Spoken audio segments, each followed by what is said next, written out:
Hi, I'm Jennifer Nicely with Pinnacle Real Estate Academy. I am your go-to when it comes to real estate and real estate education.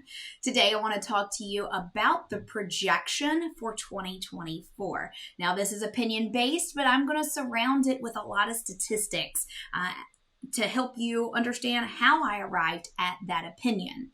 Now, one of the experts I'm going to reference is the NAR chief economist. He gives tons of information, and we just got back from California in November for the annual NAR conference. That's the National Association of Realtors Conference. And he has several different sessions that he hosts that gives a lot of this information. There are also individual sessions that you can attend that gives you additional information from expert realtors or expert business owners or appraisers and inspectors. And so there's a ton of information that you gather from this conference. Now, here's what I do want to tell you. Real estate as a whole makes up 18.5% of our economy. 18.5% of our economy. There's no other industry in our world that makes up that percentage of our economy as a whole. Now, here's the key factor to that also, is it's consumer driven. It's consumer driven. Now, I know that the feds can increase and decrease the interest rates. However, it is consumer driven because that is where the majority of society holds their wealth, is in their real estate. Residential real estate holds $40 trillion worth of equity. That's $40 trillion worth of consumer wealth. That's not commercial. That's not land per se or businesses. That's residential property, 40 trillion. Now, in the last 3 years, we're talking 2020, 21, 22, interest rates were really low. They started ticking up in 22, and so things slowed down a little bit, but the interest rates were really low, and a lot of homeowners and buyers either refinanced or purchased with that very low interest rate. So a lot of people go, it's smart for those people to stay in that home for the next 30 years. Logically, that would make sense. Reality-wise, that's not going to happen. These people that have been sitting in these homes for several years, whether they refied or they just purchased, life changes. Maybe they've retired. Maybe they've had another child. Maybe they're now empty nesters. Maybe they got a job promotion and they want a nicer house. Maybe they got relocated because of the pandemic.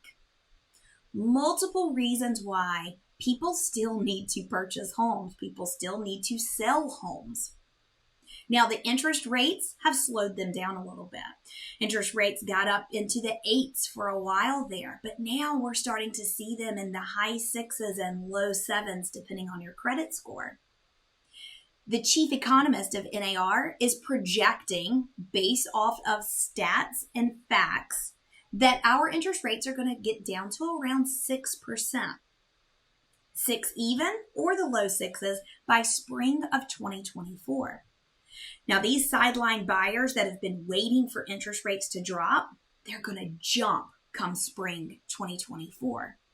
Now, what happens when a lot of buyers come on the market at the same time, but we still don't have a lot of listings on the market? There is an imbalance in our market. So what happens is our buyers are going to make offers, and because there's not a lot of inventory, values are going to go up. Now, when you have low interest rates, a lot of buyers come in and they start bidding, right? And it increases those values.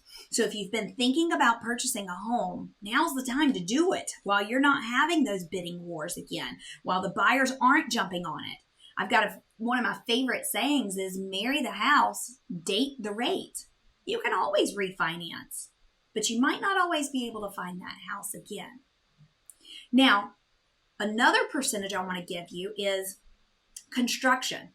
The construction world has had a 5% increase year to date.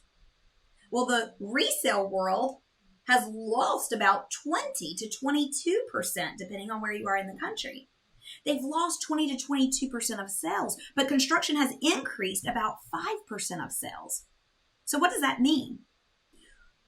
Reality is, if you look at stats, our construction has been slower since 2007. They've recently picked up on it, but overall, we haven't had a ton of construction since 2007, which was the last housing crisis and crash. So you may see a lot of construction in your area and you think, where are all these people going? The problem is we have not been building fast enough to keep up with population growth. I know here in Horry County, the county I reside in, they are growing everywhere. We've had thousands and thousands, tens of thousands of building permits pulled. And you think, well, where are they going to build? They are finding places to build. They are starting to move to the outskirts. And instead of being in one central location, they're going more west or more east, depending on where you are. We've got to have new construction. We've got to have places for them to go. Resale properties are not dead. They're coming back around. Again, spring 2024, that's where you're going to see an uptick in the market. So what does this mean for real estate agents? I know there are a lot of real estate agents that are on the fence about where's the market going, what's my career going to do, am I going to be able to pay my bills? Here's what you need to be focusing on as a real estate agent in 2024. You've got to be focusing on listings. Now, this has nothing to do with the NAR lawsuit, commission, compensation discussions. We're not talking about that at all with buyer's agents, at least not in this video. But what you need to do to thrive in 2024 is focus on listings. That is where your success is going to lie. Now, the other thing you need to focus on is stop buying leads. I've been saying this for years. You've got to strip down to the fundamentals of real estate. And what that is a personal relationship with that consumer. Scrub your sphere of influence. Get out, see people, meet new friends, meet new people, eat, sleep, talk real estate. Create relationships with those people. And when you do that, it comes back tenfold. The team I had in Charlotte, they had been a team for 23 years before I came along. So I joined in with them. They never did marketing. They didn't have to do marketing because they treated their clients and consumers the way they wanted to be treated, and they followed up with them. And so referrals came in tenfold. Repeat business came in. And after you did that 23 years, you didn't have to work for a lead. It fell in your lap. Stop purchasing leads. Stop doing one transaction at a time and not following up with that person, not creating a relationship. Because when you do that, you are going to work extremely hard the rest of your career and wonder when the next paycheck is coming. It works for some of you.